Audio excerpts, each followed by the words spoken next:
All right, folks, welcome back to the channel. I haven't been on in a couple of weeks. Buddy Jeff stopped by today and said, hey, where's the latest video? I've been sitting waiting on bated breath. And in case there are other lowlifes out there like my buddy Jeff that are actually waiting on another video from my not so famous channel, I figured I'd throw you a bone and do a little short one today. We got this 78 four-wheel drive short bed. It's custom, so the round headlights. A lot of people say, well, the round headlights was early 78, or the round headlights was certain ones, or all the 78s had round headlights, 79 had square. Let me clarify that for you.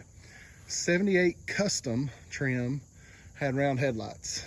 Ranger XLT, anything higher trim level had square headlights. And then in 79, all of them had square headlights. So that one's free, won't cost you anything. Anyway, 78 four-wheel drive short bed, 351 modified automatic, been sitting for, I'm gonna say probably 15 years plus. Friend of a friend found out about it. Friend of a friend had it. Owner had passed away, bought it off of him, and here it sits. So we're gonna do a quick video. Will it run? It's not too bad. It's got a little rust over the rear wheels. That's pretty common.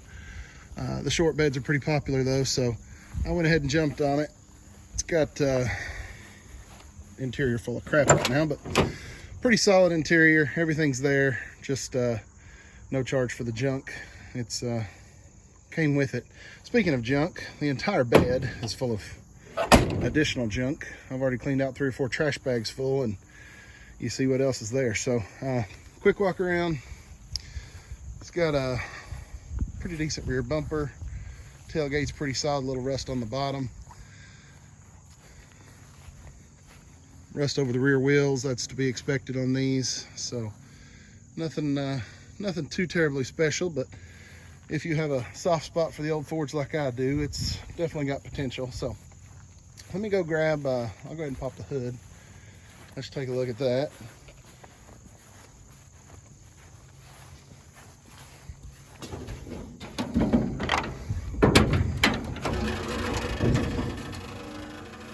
Run-of-the-mill 351 modified non-AC truck, power steering, power brakes, everything seems to be here. Motor is not stuck, I've turned it over. So we're gonna hopefully throw a battery on it, see what happens, and see if we can get this thing to fire off. I'll grab some stuff and be right back. All right, we grabbed a battery off of another project. Always have a spare battery, that's handy. Connected the cables pretty quick, nothing caught on fire, so that's happy. Pulled the dipstick, there's a little bit of oil in it. It's not the prettiest, but there is oil in it, so that's a plus. Definitely enough to see if something's gonna roll over here. Let's pop the air cleaner and see if there's any bird's nest or rat's nest. Nothing too crazy. So that's good news. Linkage is not froze up, so I'm glad to see that. So quick check of the oil, there's some in there. Quick check of the carburetor, it's free of debris. There is a little bit of coolant in here, and it's actually got a green tint to it, so I'm happy to see that. So by my quick and dirty assessment, we're ready to see if anything will roll over. So let's turn the switch on inside. That's already done. We're going to use our universal key here. Okay. Solenoid's clicking, but no action from the starter.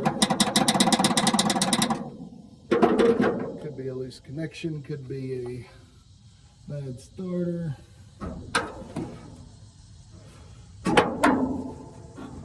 Oh, and then there's always that option. The third option is no starter at all. And that's the one we have today.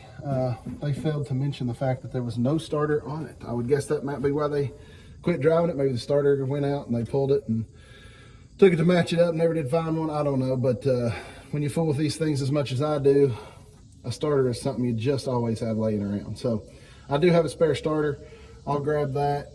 We'll throw it on, maybe try this again. So yeah, I hit the switch, jumper to solenoid, just a click, nothing happened. Looking from here, you can't really tell whether or not there's a starter on it. Wire's there, it goes down to the vicinity where a starter should be. But then if you look here over the passenger tire, behind the shock, over the frame rail, under the exhaust manifold, you can kind of see the hole where a starter should be. So yeah, if you can look straight through there and see a flywheel, your starter's missing. So knowing that, I rounded up my spare starter, and you can tell pretty quick it's got to be for an automatic with an automatic, manual to manual. They only interchange if you change out this nose piece here. You can use the body, and the body is the same, but you have to have a different nose piece here for a manual. This length from the snout to the body is different. But anyway, most of mine are automatic, so I've got a couple of spares. This one is a spare automatic starter. You can tell it's a 351 Modifier 400. One way is one bolt threads into the starter, and the other bolt passes through the starter and threads into the bell housing or block. So that's one quick and easy test. I know them by the look, but if you're looking to verify, that's one way you can tell. So I'm going to put this on real quick. It's pretty self-explanatory. You got to go in here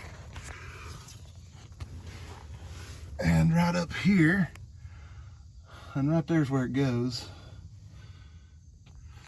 Okay, I had to get under here. So right here's where the starter goes.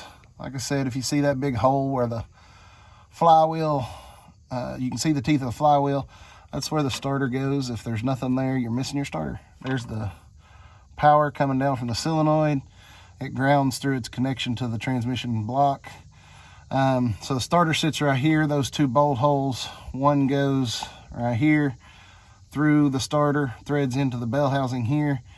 The other one goes through the bell housing through this hole and threads into the starter going back towards the front of the truck. And then pretty self-explanatory, you just connect that to the power connection on the back of the starter. So I'm going to put that on real quick and then maybe try it again. Okay, as promised, we got it on, and there's what it looks like. You got that one bolt on the bottom, threads into the bell housing, and the other bolt up there threads through the bell housing into the starter.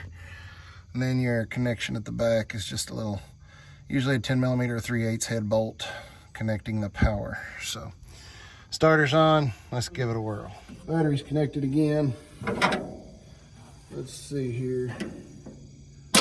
Okay, she's gonna turn. Let's give it a shot of starting fluid and start with that.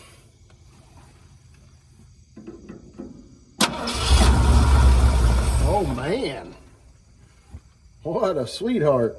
Fired right up. Let's give it a little shot again. See if it'll go again. It may try to run here.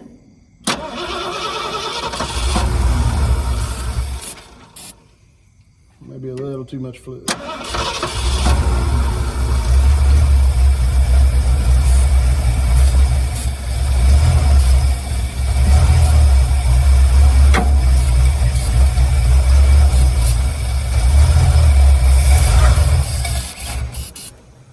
Well, it gets running pretty darn good for sitting that long.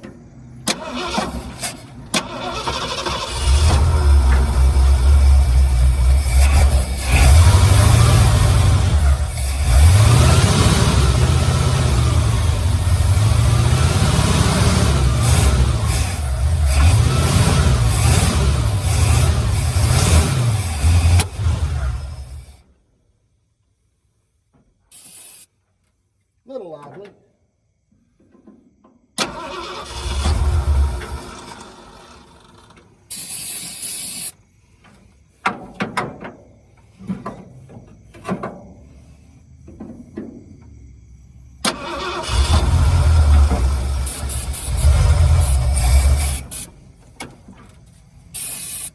May get one more time out over and my can of starting fluid's about out.